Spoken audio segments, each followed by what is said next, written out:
तहरीक इंसाफ के भूख हड़ताली कैंप में सीनियर कारकुनान शाहिदीन ने कराची प्रेस क्लब पर धरने के हवाले से बताया कि ईद कुर्बा पर भी धरना जारी रहेगा और ईद उल अजहा की कुर्बानी भी हम कराची प्रेस क्लब पर ही जानवरों की कुर्बानी करके मनाएंगे। मैं ये कहना चाह रहा था कि आपसे जो तमाम बातें हुई आपने पूछा ईद के हवाले से, तो ईद पे जो चूँकि ये ईद कुर्बान है, इस पे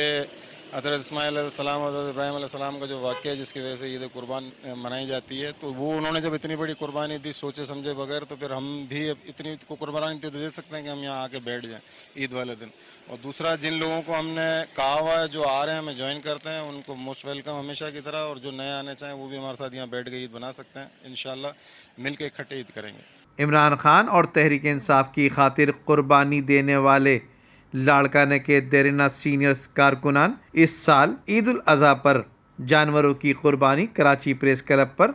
धरने के दौरान ही जारी रखेंगे। मेट्रो 7 सिटी न्यूज से नई मालूमात हासिल करने के लिए हमारे चैनल को सब्सक्राइब कीजिए और बेल का बटन दबाइए। कैमरामैन अमजद इकबाल के साथ Nadeem Siddiqui, metro 7 city news, Karachi.